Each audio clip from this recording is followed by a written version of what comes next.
News 7 Tamil, பொறுப்பும் பொது நலமும்.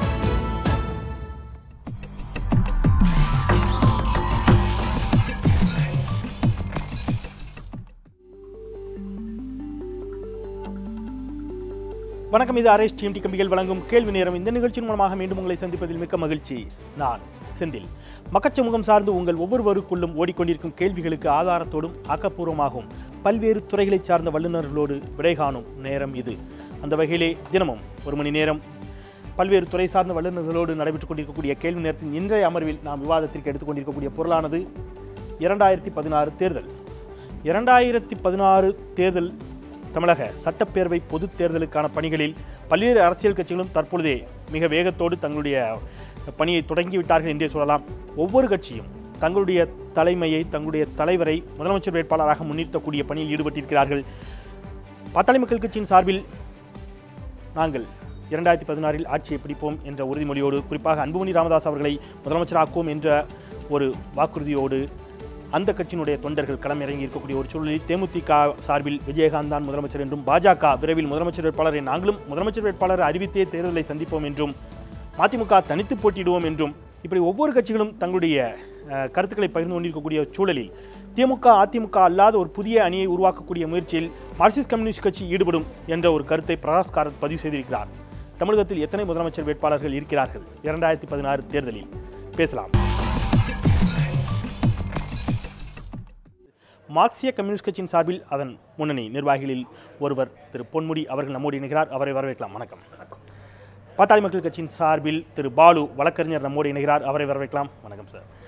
மறுமலர்ச்சி திராவிட முன்னேற்ற கழகத்தின் சார்பில் வழக்கறிஞர் அந்தரிதாஸ் நம்மோடு இணைகிறார். அவரை வரவேற்கலாம். வணக்கம். திராவிட முன்னேற்ற கழகத்தின் சார்பில் திரு சிவ ஜெயராஜ் நம்மோடு இணைகிறார். அவரையும் வரவேற்போம். விவாதத்திற்குள் பயணிக்கலாம். மார்க்சிய கம்யூனிஸ்ட் கட்சியின் சார்பில் நடைபெற்றுக் கொண்டிருக்கக்கூடிய உங்களுடைய மாநாட்டில் பிரகாஷ் காரத் ஒரு கருத்தை முன்வைக்கிறார். திமுக அதிமுக அல்லாத ஒரு புதிய அணியை உருவாக்கக்கூடிய முயற்சியில் மார்க்சிய கம்யூனிஸ்ட் கட்சி ஈடுபடும் என்ற ஒரு வாதத்தை முன்வைக்கிறார். இந்த புதிய அணிக்கான சாத்தியம் எந்த அளவிற்கு தமிழகத்தில் இருக்கிறதுன்னு நினைக்கிறீங்க? நான் ஒவ்வொரு கட்சிகளும் ஒவ்வொரு விதத்தில் தங்களுடைய பயணத்தை தொடங்கி இருக்கக்கூடிய ஒரு சூழலில் ஒரு புதிய அணியை தொடங்குவதற்கான சாத்தியமும், அப்படி ஒரு புதிய அணி தொடங்கப்பட்டால் அதில் எந்தெந்த கட்சிகள் இணையும் அப்படின்னு நீங்கள் நினைக்கிறீங்க?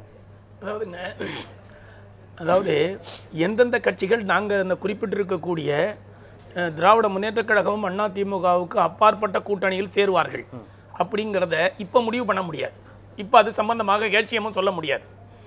அதே டைமில் யார் முதலமைச்சர் என்று அறிவிப்பதற்கு அந்தந்த கட்சிகளுக்கு அவங்களுக்குள்ள உரிமை. எங்களை பொறுத்த வரைக்கும் யார் முதலமைச்சர் என்று அறிவிக்கக்கூடிய விஷயத்தில் எங்களுக்கு உடன்பாடு இல்லை. எந்த கட்சி அந்த கூட்டணியில் மெஜாரிட்டி வருதோ அவங்க தான் முதலமைச்சர், அவங்க தான் தேர்வு செய்யணும். அதுதான் நிலைமைங்க.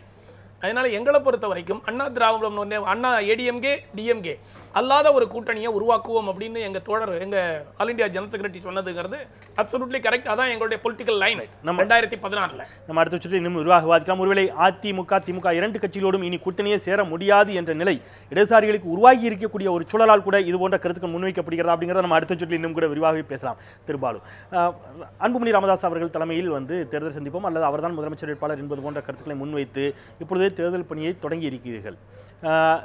இந்த உங்களுடைய அவர் சொன்ன மாதிரி அதற்கான உரிமை உங்களுக்கு இருக்கிறது. அது எந்த அளவிற்கு சாத்தியம் என்ற நம்பிக்கை உங்களுக்கு இருக்கிறது? அதாவது தமிழக அரசியலை பொறுத்தவரையில் 2016 சட்டமன்ற தேர்தலுக்கு இருக்கக்கூடிய சூழல் என்பது இதுவரையில் தமிழகத்தில் உருவாகவில்லை. இப்பொழுது திமுக அதிமுகவுக்கான மாற்று சிந்தனை என்பது முதன்முறையாக மிக திட்டமிட்டு நீண்ட தொலைநோக்கு பார்வையோடு இப்பொழுதுதான் முதன்முறையாக உருவாகுகிறது. இதற்கு முன்பு ஆளும் கட்சியாக அதிமுக இருந்தால் நேரடியாக திமுக தலைமையை நாடி செல்லக்கூடிய அரசியல் கட்சிகளை பார்த்தோம். அதேபோன்று திமுக இருந்தால் அதிமுகவை நாடி செல்லக்கூடிய நிலைமை. ஒருவேளை தேர்தல் தேதி அறிவிக்கப்பட்டு நேரம் இருக்கக்கூடிய சூழலில் பல்வேறு விதமான பேச்சுவார்த்தைகள் நடத்தப்பட்டு அவர்களுக்கு உரிய மரியாதை கொடுக்கவில்லை, உரிய இடங்கள் கொடுக்கவில்லை என்கிற போது திடீரென்று அவசரமாக நாங்கள் தனியாக நிற்போம் என்பதுதான் இதுவரையில் நிகழ்ந்திருக்கிறது. ஆனால் முதல் முறையாக தோழர் சொன்னதை போன்று பாட்டாளி மக்கள் கட்சி முதலில் சொன்னது, எங்கள் மருத்துவரை அவர்கள் சொன்னார்கள், திராவிட முன்னேற்றக் கழகம் அனைத்திந்திய அண்ணா திராவிட முன்னேற்றக் கழகம் இரண்டிற்கும் மாற்று ஒரு அரசியல் தமிழகத்தில் உருவாக வேண்டும், நாங்கள் தான் இதற்கு மாற்று அரசியலை வழங்குவோம் என்று இருவர்களும் இந்த தமிழகத்தையும் தமிழகத்தில் இருக்கக்கூடிய அனைத்து அரசியல் கட்சிகளையும் ஏமாற்றி அவருடைய ஆதரவை பெற்று இவர்கள் ஆட்சியில் அமர்கிறார்கள். இதற்கு முற்றுப்புள்ளி வைக்க வேண்டும் என்று சொன்னோம். இன்னும் 1.5 ஆண்டு காலம் இருக்கிறது. அனைவருமே திட்டமிட்டிருக்கிறோம். இன்னும் சொல்லப்போனால் இந்த அரங்கத்தில் இருக்கக்கூடிய எல்லோரும் ஒத்த சிந்தனையோடு இருக்கிறோம். நண்பர் தோழர் சிவ அவர்களை தவிர அவருடைய இயக்கத்திற்காக பேசட்டும். ஆனால் இந்த சூழல் என்பது அனைத்து மக்களாலும் எதிர்பார்க்கக்கூடிய ஒரு சூழல். இந்த சூழல் இதே நிலை நீடிக்கும் என்று சொன்னால் 50 ஆண்டு கால திராவிட ஆட்சிகள், நான் திராவிடம் என்பது மதிமுக என்று சொல்லவில்லை, அதிமுக திமுக, இந்த 2 கட்சிகளுக்குமான மாற்றை உருவாக்க முடியும் என்று நான் நம்புகிறேன். கிட்டத்தட்ட மதிமுகவுக்கான ஒரு கூட்டணி தூதுவ மெதுவாக தொடங்கியிருக்காங்கன்னு தோணுது. மதிமுகவை அந்த லிஸ்ட்டில் இல்லைன்னு சொல்லியிருக்கிறாங்க. ஒருமித்த கருத்துடையவர்கள் அப்படின்னு உங்க 3 பேரையும் வைக்கிறார்கள். அதில் எந்த அளவுக்கு மாறுபடுகிறீங்கிறது நம்ம அடுத்த சுற்றுகளில் பார்க்கலாம். மதிமுக தனித்து போட்டி அப்படிங்கிற ஒரு வார்த்தையை பயன்படுத்தியிருக்கிறார் உங்களுடைய பொதுச் செயலாளர் வைகோ. தனித்து போட்டியிட வேண்டிய நிர்பந்தத்திற்கு மதிமுக தள்ளப்பட்டு விட்டதா? முதல்ல கூட்டணிக்கு யாருமே சேர்த்து கொள்ள இயலாத ஒரு சூழல் மதிமுகவிற்கு ஏற்பட்டிருக்கிறதா? திருவரங்கம் இடைத்தேர்தலுக்கு தொடர்ந்து இந்த தலைப்பு ஒரு பொருத்தமான தலைப்பு என்று நான் காண்கிறேன். அதில் யார் வெற்றி பெற்றார்கள், யார் தோல்வி அடைந்தார்கள் என்பதை விட ஜனநாயகம் தோற்றுவிட்டது என்பதுதான் உண்மை. மாறி வரும் உலகினில் எது நிரந்தரம் என்று சொல்லும் பொழுது மாற்றங்கள் மாத்திரமே நிரந்தரம் என்று சொன்னார் கார்ல் மார்க்ஸ். தொடர் பாலு அவர்கள் சொன்னதை கூட தமிழ்நாட்டு அரசியலிலே மாற்றம் என்பது அரும்பி இருக்கிறது என்பதை நான் நிச்சயமாக வழிமொழிகிறேன். இன்னொன்று, அண்ணா சொன்னார், அரசியல் என்பது அன்னதான சமாஜம் அல்ல, உரிமை கிளர்ச்சி என்பது உண்டிப்பெட்டி நிரம்பியுடன் கருகி போய்விடுவதல்ல. இன்னும் 1 வருடத்திற்கு மேலாக நமக்கு கால அவகாசம் இருக்கிறது. எங்களை பொறுத்தவர்களோ அல்ல அவர்களை பொறுத்தவர்களோ இப்பொழுது நடந்து கொண்டிருப்பது இஷ்யூ பேஸ்டு பாலிடிக்ஸ். இன்றைக்கு கவர்னரையில் கூட எது நல்லதோ அதை வரவேற்றிருக்கிறோம், எது தவறோ அதை சுட்டி காட்டியிருக்கிறோம். ஆகவே பிரச்சனைகள் அடிப்படையால கருத்துக்களை சொல்கிறோம். கூட்டணி என்று வரும்பொழுது அதற்குண்டான ஸ்ட்ராட்டஜி டாக்டிக்ஸ் நிச்சயமாக தலைமை கழகம் வகுக்கும். ஆனால் திட்டவட்டமாக யாரோடு இல்லை என்பதை நாங்கள் இப்பொழுது தெளிவாக தெரிவித்திருக்கிறோம். ஆக அந்த அடிப்படையில் இஷ்யூ பேஸ்டு பாலிடிக்ஸ் நோக்கி நகர்ந்து கொண்டிருக்கும் பொழுது கடைசியாக ஒரு கட்டம் வரும்பொழுது அதுக்குண்டான கடைசி கட்டத்தை நாம் நெருங்கும் பொழுது அதுக்குண்டான முடிவு வரும். ஆனால் பொதுவாக கூட்டணி என்று வரும்பொழுது 1965 கண்ணியத்திற்கு காகிதம் இல்லத்தவர்கள் நிருபர்களுக்கு பேட்டி அளிக்கும் பொழுது ஒன்றை தெளிவாக சொன்னார்கள். யார் யாரோடும் கூட்டணி சேரலாம், யார் யாரோடும் கூட்டணி சேரலாம். நிருபர்கள் கேட்டார்கள் யார் யாரோடும் என்றால், இப்பொழுது பிஜேபியினுடைய தாய்க்கழகமாக இருக்கின்ற ஜனசங்கத்துக்கு கூட கூட்டணி சேரலாம். காமன் மினிமம் ப்ரோக்ராம், குறைந்த செயல்பாட்டு திட்டங்களுடைய அடிப்படையிலே என்று சொல்லியிருக்கிறார். ஆக அந்த அடிப்படையிலே எஞ்சி இருக்கின்ற கட்சிகள்லாம் ஒரு ஒத்த கருத்தோடு ஒரே நிலையிலே சந்திப்பது என்பது தமிழ்நாட்டு அரசியல் ஒரு ஆரோக்கியமான அதுதான் யதார்த்தம் என்று சொன்னால், மேடைகளில் தலைவர்கள் பேசக்கூடிய எங்களுடைய தலைமையில் ஆட்சியாளர் தொண்டர்கள் அவர்கள் முன்னால் அவர்களை திருப்திப்படுத்துவதற்காகவோ அல்லது அவர்கள் நம்பாத விஷயங்களையோ மிகுந்த வீரத்தோடும் ஆவேசத்தோடும் பேசுவது என்பதெல்லாம் அந்த தொண்டர்களை ஏமாற்றுவதற்காக தானா அப்படிங்கிற ஒரு கேள்வி இயல்பாகவே எழுதுகிறது. நம்ம அடுத்த சுற்றுல உணர்ச்சி தொகுப்பு தான் தலைவர்கள் பிரதிபலிக்கிறார். நிச்சயமா அடுத்த சுற்றுல விரிவாக பேசலாம். திமுக அதிமுக அல்லாத ஒரு கூட்டணி அப்படிங்கிறத இடதுசாரிகள் முதல்ல இங்க அவங்க திமுக அதிமுக அல்லாத ஒரு அணிங்கிறத ஏற்கனவே பாமக பேசியிருக்குங்கிறாரு. இப்பொழுது இடதுசாரிகளும் அந்த கருத்தை முன்வைக்கிறார்கள். மதிமுக அதே விஷயத்தை முன்வைக்கிறது, தேமுதிக முன்வைக்கிறது, பாஜக முன்வைக்கிறது. இவர்களுடைய இந்த கருத்துக்கள் தொடர்பான உங்களுடைய அடிப்படையிலான பார்வை என்ன? அடுத்த சட்டப்பேரவை தேர்தலில் திமுக அதிமுக அல்லாத அப்படின்னு சொன்னா திமுக மீண்டும் ஆட்சிக்கு வரக்கூடிய சூழல் இல்லை அப்படிங்கிற வாதத்தை நீங்கள் ஏற்றுக்கொள்கிறீர்களா? இல்லை, நிச்சயமாக அப்படி கிடையாது. 62களிலிருந்து திராவிட முன்னேற்ற கழகம் கூட்டணியில் வைத்துத்தான் இங்கு தேர்தலை சந்தித்திருக்கிறது. நாங்கள் கூட்டணி இவர்களை வைத்துக் கொள்ள வேண்டும், இவர்களை வைத்துக் கொள்ளக்கூடாது என்று நாங்கள் யாரையும் முடிவு செய்யவில்லை. இது அவர்களுடைய விருப்பம். அவர்கள் சொல்லுகிறார்கள், கம்யூனிஸ்டுகள் சொல்லுகிறார்கள், அண்ணன் பாலு சொல்லுகிறார், அண்ணன் அந்திரிதாஸ் சொல்லுகிறார். இது அவர்களுடைய விருப்பம். ஒரு கட்சிக்கும் ஒரு அஜெண்டா இருக்கிறது. அவர்களுடைய தலைவர்களை அவர்கள் முதலமைச்சராக்க வேண்டும் என்று அவர்களுடைய தொண்டர்கள் நினைப்பது அல்லது அந்த கட்சி தலைமை முடிவு செய்வது. இதிலே நாம் இன்னும் சொல்லப்போனால் தேர்தலுக்கான சூழ்நிலை இன்னும் உருவாகவில்லை என்று தான் சொல்ல வேண்டும். தேர்தலுக்கான முன்னோட்டங்களை முன் நடவடிக்கைகளை ப்ரீவியஸ் எக்ஸசைஸ்களை இப்பொழுது இவர்கள் கட்சிகள் எல்லா கட்சியும் திராவிட முன்னேற்ற கழகம் உட்பட எல்லா கட்சிகளும் செய்கிறது.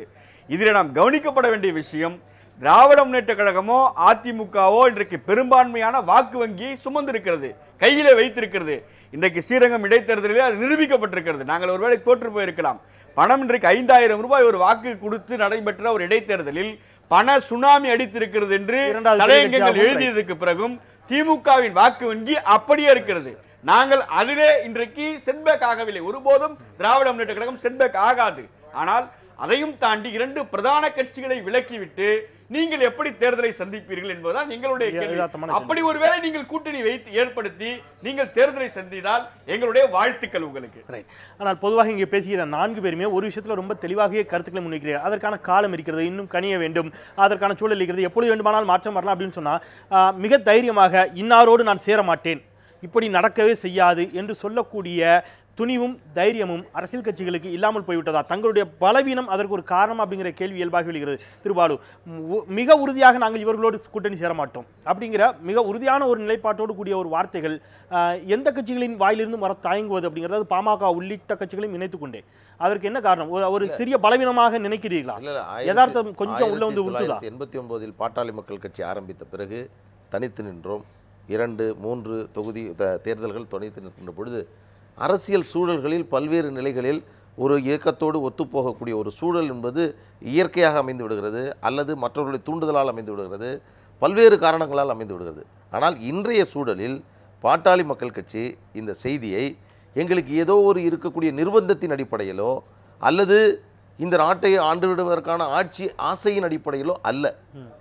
மிக நீண்ட காலமாக திராவிடம் என்ற பெயரை சொல்லி இந்த ஆட்சிக்கு வந்த 2 இயக்கங்களும் நேரடியாக மக்களுக்கான சேவையை செய்வதை தவறவிட்டு தனிமனிதனுடைய வழிபாடு, ஊழல் மற்றும் நிர்வாக சீர்கேடு, குடும்ப ஆதிக்கம் போன்ற பல்வேறு நிலைகளில் தங்களுடைய கவனத்தை செலுத்தியதன் காரணமாக அண்ணா அவர்கள் துவங்கிய அந்த இயக்கம் எந்த நோக்கத்திற்காக கொண்டு வரப்பட்டதோ அந்த நோக்கம் நிறைவடைந்ததா இல்லையா என்று எனக்கு தெரியாது. 50 ஆண்டுகளுக்கு இந்த நாட்டை ஆள வேண்டும் திராவிட இயக்கம் என்று சொன்னார். 50 ஆண்டுகளை நெருங்கிவிட்டது, முடிந்து விட்டது. எனவே நாங்கள் சொல்லுகிறோம், மீண்டும் ஒரு தவறை தமிழகத்தில் நாங்கள் நிகழ்த்த தயாராக இல்லை. பல்வேறு சூழல்களில் பாட்டாளி மக்கள் கட்சி மீது பலர் விமர்சனங்களை வைப்பார்கள், தேவைப்படும் போது கூட்டணிகளுக்கு செல்வார்கள். ஆனால் இந்த முறை நாங்கள் என்ன சொல்கிறோம் என்று சொன்னால், வெற்றி தோல்விகள் என்பது ஒரு புறம் இருக்கட்டும், நிதர்சனமாக சொல்லுகிறோம், திராவிட முன்னேற்ற கழகம் அனைத்து இந்திய அண்ணா திராவிட முன்னேற்ற கழகத்தோடு கூட்டணி இல்லாத ஒரு அரசியலை பாட்டாளி ஒரு சிறிய கேள்வியோடு நம்ம ஒரு இடைவெளி எடுத்துக்கலாம் நினைக்கிறேன். குறைந்தபட்சம் இன்னொரு பதிலையும் கூட உங்களிடமிருந்து எதிர்பார்க்கிறேன். பாமக தலைமையில் தான் கூட்டணி என்பதிலும் நீங்கள் உறுதியாக எந்த மாற்றமும் இல்லை. ஏனென்று சொன்னால் பாமக தலைமையில் அதிலும் ரைட் நம்ம பேசலாம். ஏன்னா அங்கேதான் சிறிய முரண்கள் தொடங்கும்னு நினைக்கிற ஒரு வேளை பாமக தலைமையில் கூட்டணி என்று சொன்னால் பாமக தலைமையிலான இந்த கூட்டணியில் யார் யார் இணைவார்கள்? பாமக தலைமையிலான கூட்டணியை ஏற்றுக்கொள்வதற்கு மறுமலர்ச்சி திராவிட முன்னேற்ற கழகமோ ஒரு வாதத்திற்கு எடுத்துக்கொண்டால் தேசிய முன்னேற்ற திராவிட கழகமோ தேமுதிகவோ இடதுசாரிகளோ எந்த அளவுக்கு தயாராக இருப்பார்கள் என்ற கேள்வி எல்லாம் இயல்பாக எழுகிறது. இத்தனை கேள்விகளுக்கோடும் சேர்த்து விடை தேடலாம் ஒரு சிறிய இடைவேளைக்கு பிறகு.